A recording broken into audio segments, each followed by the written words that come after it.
Okay, it seems we're live. This is like super last minute. Oh, there, here we go. Our little Black Lodge people. I have a quick thing to talk to you about in terms of Twin Peaks, the finale of season 3. So we're talking episode, well, more part 18 than 17 in reality. So what does it all mean? I know that after we've done our last live chat within the Purple Room is now gone because the series is over. So no more Purple Room. We're in the bunker now. What was I saying? Laura, help me out here. Okay, a lot of you, have showed me your frustration. A lot of you were not happy with the ending. I have my reservations as well. It's really hard to digest all of it, but let's give credit where credit is due. I have found a very interesting article online, and I will be, as soon as I'm done with the live stream, posting the link in the description box underneath this video. It is from the 1-3's blog, and it's entitled Twin Peaks, Audrey, Billy, and Living Inside a Dream. So basically this author of the 1-3, so thank you so much for this incredible theory. The author gives us a sort of explanation to, which is plausible, and let's go through this, and I'm going to add a couple of elements to it, and I'm going to kind of take some elements out of it because I've thought about this theory and I agree with it in part, and in part I've added some other elements, and I think it's really interesting to build upon. So if you have any more additional elements to add or to detract, consider it like a sort of Lego castle, which we build upon or take off. We take kind of it's still, the basis is still that Lego platform, and then you kind of build on top of it, take stuff on or off of it. So anyway, the idea is this, that there are several layers to reality within Twin Peaks. Now, we've already had hints about that, but we're talking about, in particular, the moment in which Gordon Cole says, I had that dream again about Monica Bellucci. And Monica Bellucci is an actress whose real name is Monica Bellucci, not just the character. And so we kind of have this rip between what is fiction and what is reality. Other elements that kind of smell as if there could be some sort of hints of reality is the fact that Audrey Horne, played by Sherilyn Fenn, within this weird scenario where she's talking to her alleged husband Charlie about Billy, people have been speculating that the Billy she refers to is Billy Zane, the actor who used to play her love interest at the end of towards the end of season 2 of Twin Peaks back in the 90s. So again, we have this kind of addition of reality. But keep that in mind, and let's go a couple of steps back. I'm thinking Twin Peaks in the 90s. It all began very simple, if you will. Nothing in Twin Peaks is really simple, but what do I mean by this? We begin with this telenovela, or this soap opera, or this kind of David Lynch making fun of Twin Peaks in terms of, not in fun of Twin Peaks, but fun of TV shows or soap operas at the time. In terms of this little city, quiet, naive, apparently in surface looking naive city, and it's giving us this vibe of simplicity. We have this one layer. We have the inhabitants of the city interacting with one another, and we have a death. A young girl has been murdered and is found on the shore of a river. So that's as simple as it gets.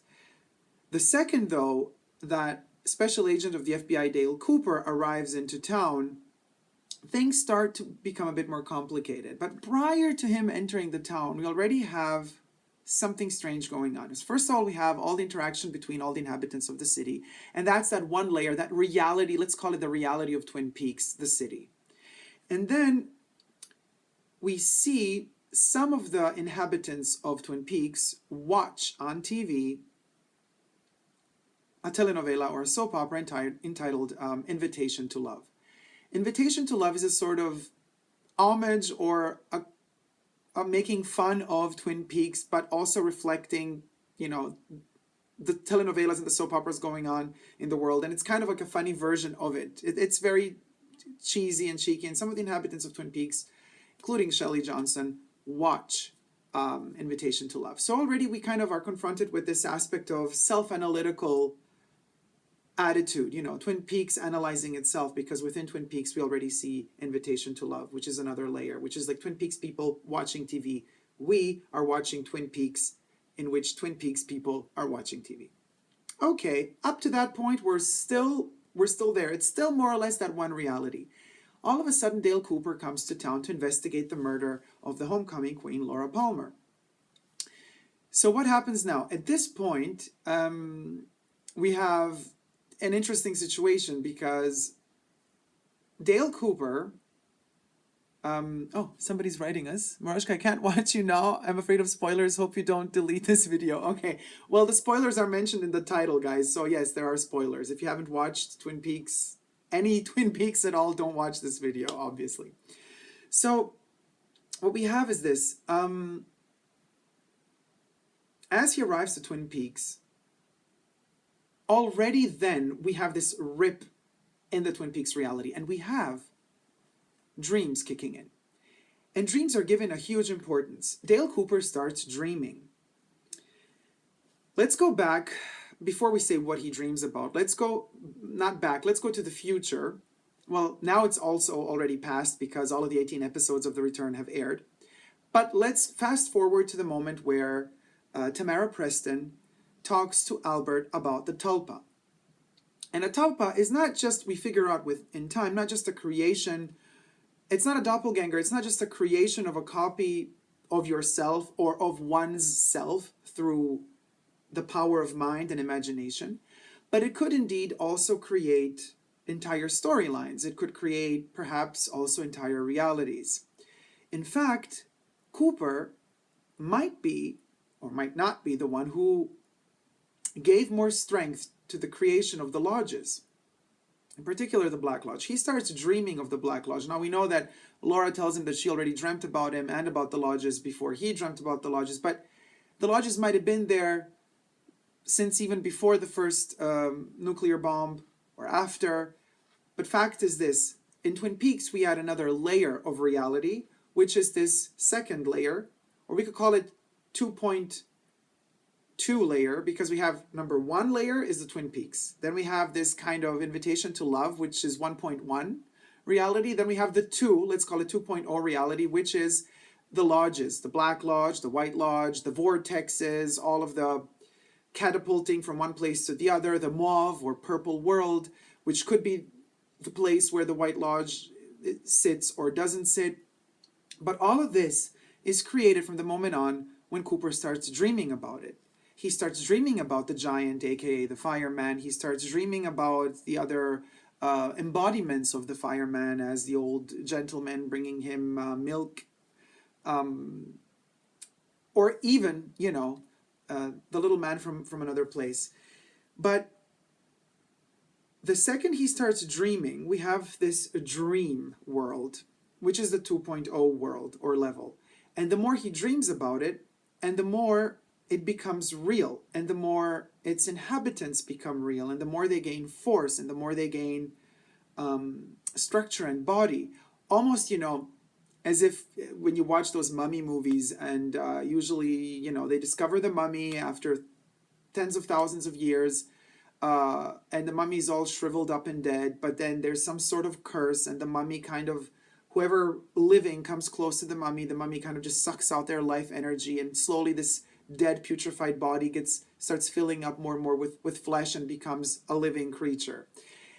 Kind of in a similar way, once you give birth to that dream, similar to the Freddy Krueger Nightmare on Elm Street saga, the teenagers need to dream about Freddy in order to give him life. If nobody dreams about him, Freddy doesn't exist. So as Cooper has a very strong personality and persona, as he's dreaming about the lodges and the interaction of him with Laura Palmer within the lodges, or with the giant for that matter, he gives the lodges more and more strength. Cooper also, I think at one certain point, gives birth to his doppelganger, which is Mr. C. And with time, this Cooper becomes reality as well. So much so that the evil Cooper becomes so strong that he exits the lodge. The lodge, the Black Lodge really materializes. Cooper has dreamt of it so much that he actually finally, to me, it seems as though the portals to the lodges opening only from time to time depends not just on star constellations in real time, because there's so many alternate times anyway. It depends on your state of mind. Have you dreamt of it? Have you dreamt enough about it? Is it open now? Have you opened it? Cooper opens it, and he's so fascinated by his own creation that he enters it and stays in there while the doppelganger leaves. And now we have these 25 years have passed where a dream of Cooper, because he dreamed up his doppelganger, is out and about, but the real Cooper is inside of his own dream, inside of his own Tulpa created vision, which is the reality 2.0, which is the lodge in this case. And he's there still dreaming, still thinking a lot, 25 years worth of thoughts that create God knows what else. And notice this, Mr. C, we think is evil, cool, Bob is in him, but who did he really, in these 18 episodes, kill? How evil was he? Only villains died at his own hand. He did pay, or he did tell other people to kill for him, but Mr. C, ultimately, yes, we hear that Diane was raped, but she wasn't killed. The killing happens. He kills off bad people in a weird way. I mean, he is the villain here, but Cooper is imagining all of this. So I do believe that Cooper does have a limit, the Cooper in the lodge, because granted, this is the theory that he created the evil Cooper within his dream, within this 2.0 reality. So 25 years, Mr. C's out and about, but actually having sex with people that Cooper cared for, and killing bad guys mostly, actually only, if you think about it. Which good person that has total clean, pure moral did Mr. C kill on his own? So Cooper, the real Cooper, is 25 years in the lodge, and he has time to think about everything, to dream up even more. And now, at this point, comes in reality 3.0. 3.0 is David Lynch and Gordon Cole. David Lynch had also 25 years time to reminisce, to think about everything that went right or that went wrong, the criticism about Fire Walk with Me, what have you, the fact that he was forced to reveal the murder of Laura Palmer before he wanted to. He says he didn't really even want to. But all of that adds up to the point where 25 years have passed, and now we're adding a third layer. So from this innocence, from this simplicity of Twin Peaks Reality 1.0, from episode 1, season 1, we're growing now. Now we're adding another layer, and the layer is 3.0. The layer 3.0 being the addition of the real world. And this is going to go terribly wrong. Why is it going to go terribly wrong? Because no matter how much the dreamer in this case envisions this world, in this case the dreamer being David Lynch and Mark Frost, no matter how much they envision this world in which the barriers between fiction and reality kind of just melt and fade away, still, it all remains artifice. What we see on the screen is still acted out. It's still scripted. So of course it's going to go terribly wrong. They cannot give us that reality. They can, however, make us believe that we could envision that reality 3.0 happening in real life if we think strong enough about it. So what I'm trying to say is David Lynch does create a scenario and an environment where we have the real Monica Bellucci come inside of his dream, and she's teasing us, asking us, who is the real dreamer? Who's dreaming? It's a dream inside a dream, and, Audrey might be the dreamer. She's dreaming about Billy. Billy could be Billy Zane, the actual actor, who was acting her kind of love interest at the end of season 2. We have the fact that once Cooper reverses time and manages to go back in time to save Laura from her demise the night that she would have had to be killed, he he blocks that off and then kind of have this rip in reality, and he penetrates this ultimate vortex where he reaches our world, but it's still all scripted. It still cannot work out. And in this world, in this real world, the reality 3.0, we have Odessa, a city that actually really exists with an actual population number. That's correct. I don't know if Judy's restaurant or bar is an actual restaurant or bar. No clue about that. But it all hints at this real reality, which is our reality. Even more so when he finds Laura, that allegedly was, taken after he saves her at the end of part 17. She's taken away from him again, and we think this might be Judy that's taking her away from him, this evil entity above all other entities, and catapults her somewhere else. Why wouldn't Judy just kill her off? Judy catapults her somewhere else, so I guess we could have this reality 3.0 happen.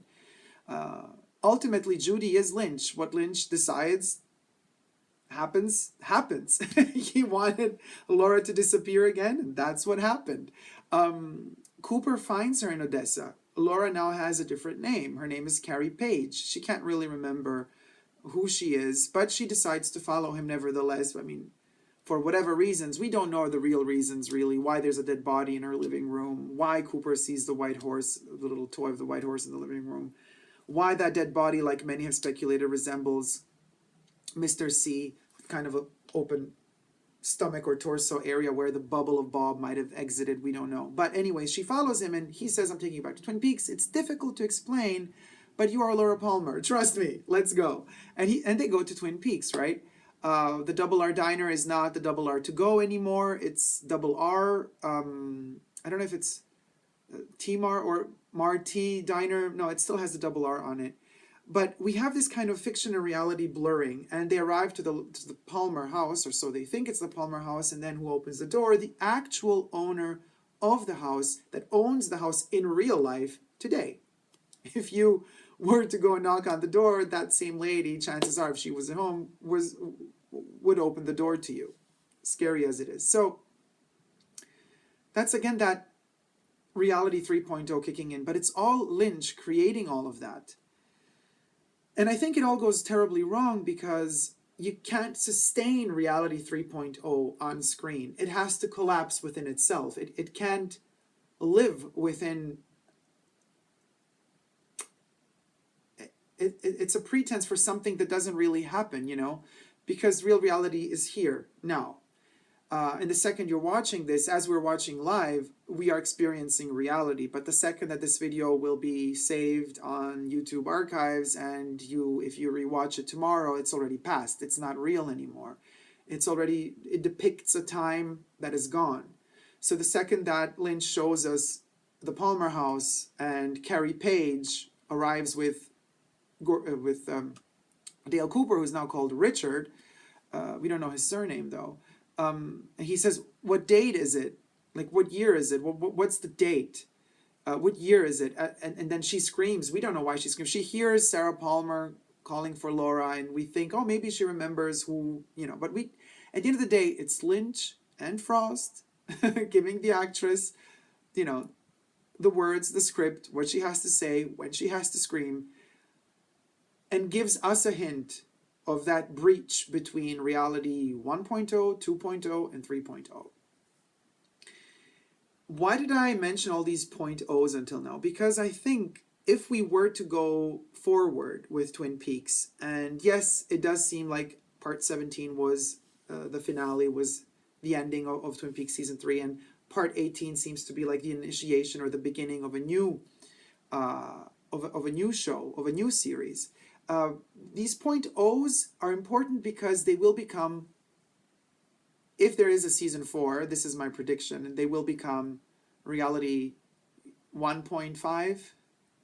There's going to be reality 1.0, 1.5, 2.0, 2.5, 3.0, 3.5, and we might even hit a 4.0. There's different ways that can happen.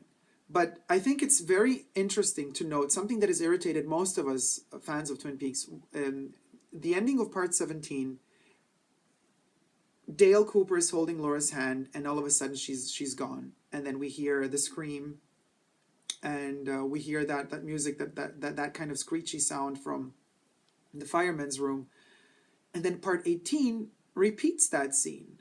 Again, it's as if part 17 was the end, and then 1 year later we get a second season, we get the next season, and we get a sort of a quick kind of recap. What happened at the end of last season of Twin Peaks: The Return? And we have that short rewind, which is so strange. It's so awkward to have that, but we have it in order to say, rewind to that point. That's where that ended. And we didn't have to do that before. None of the episodes prior had that. This is where we ended last time. But now we have that. Because from this moment on, Lynch kind of tears us into the reality, the reality 3.0. And Cooper is David Lynch in this respect, more so than Gordon Cole. I think, if anything, Gordon Cole and Cooper are the same because they're both Lynch. The best side of Lynch, let's put it that way, shown through Twin Peaks. And I do believe that having these three layers of reality kind of makes things easier to understand. However, what is still unclear to me is, within this theory, if we have Carrie Page as Laura Palmer, who is she really? Why would they not just call her Laura still? Why change the name? If Judy is this evil entity that can kill, that is so evil that Hawk even tells us, you don't want to know about that. You don't want to, he tells Frank, you don't want to know about that. You don't want to know what that's even called. We have Philip Jeffries saying, I don't want to talk about Judy. Everybody's trying to avoid the topic, and yet this Judy is this omnipresent power thing. I'm thinking maybe, just maybe, this oh so evil Judy is not evil after all. Judy's just trying to stop people from doing evil. She's trying to stop them from doing evil. She's trying to stop Lynch from saving Laura, because the natural, in another reality, Laura maybe should have never been killed. The reality we know, she was killed. In the reality we know, Judy's trying to preserve that reality. Because if you change the past, you might change it for the worse, not for the better. If Judy really is inside Sarah Palmer is Laura's mother. I cannot believe that Sarah would want to harm her daughter even more than Leland Palmer, which is possessed by Bob. And I think that Judy is kind of trying to block off all the evil. It would seem so. If the fact that Sarah, if Judy is indeed in Sarah, and Sarah is towards the end, smashing the photo of Laura and is screaming and crying, and we have this weird kind of motion in time, back and forth, and the glass is shattering, but the image of Laura isn't ripping. She's screaming. I don't think, she might not be screaming out of agony and thinking, no, I wanted her dead, now she's alive again. I think she's probably screaming because she's saying, no, leave her alone. Leave my child alone. She's suffered enough. Don't bring her back, because it's not going to give anything good to us.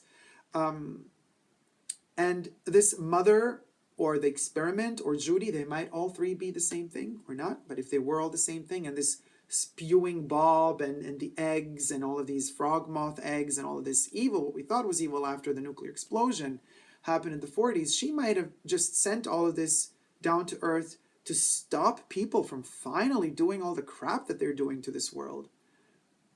She didn't react that way before the nuclear explosion. She reacted that way after the nuclear explosion. And my theory strengthens itself a little bit in my mind when Sarah Palmer, if indeed she has Judy or part of Judy inside of her, when she goes to the bar and that douchebag guy attacks her, she warns him. She didn't go to that bar for the thrill of killing somebody. She went to that bar. She wanted her Bloody Mary. Her drinks were, she didn't have the alcohol she needed at home. She went out, got what she wanted, and the guy was attacking her. And she said, stop, sit, please go back to where you were before. And he kept going at her. And at one point she's like, you're just like that guy who might have, decided to ignite, the nuclear bomb explosion. So I'm going to stop you too from being an asshole. And I see Judy not as this evil entity after all is said and done. And in a way, maybe Lynch kind of is telling us also that whatever he's trying to do isn't really going to work out, because Judy will stop that as well. If this is the case, I don't think we will be getting Twin Peaks Season 4. If, however, if Lynch still has the idea of of being able to play with Judy, to develop Judy further, or to be able to kind of retract Laura and find a way to preserve her as alive within another realm, within maybe reality 3.5, then we might get a season 4. But otherwise, I think it's very conclusive. After a couple of days of thinking about it, I think season 3 really tells us what it is, what it all boils down to. Judy, it's not all about Laura, it was all about Judy, and it was all about Judy being the savior. Preserving nature, really, not people. And whoever wants to follow her can follow her, abide by her rules, and not mess with her. Otherwise, there will be consequences. So, guys, that's I don't know. That's one of the theories. I mean, there's going to be a lot more theories coming up from a lot of people out there, but that's just one of mine. Thank you for watching. If you like this video, please do thumb it up and let me know what you thought in the comment section down below. Otherwise, more Twin Peaks videos to come, and I'm eagerly awaiting the book, Mark Frost's book, to come out, as well as, you know, the soundtracks and some news from Showtime and from the creators of Twin Peaks. You know, in the following days or weeks, there might be a season 4 after all, and if there will be, they should announce it pretty soon. Thank you guys so much for watching. Don't forget to subscribe to my channel here on YouTube. I'm also on Instagram, Facebook, and Twitter, all Super Dacob spelled together. So, see ya in the Black Lodge. Take care, everybody. Bye.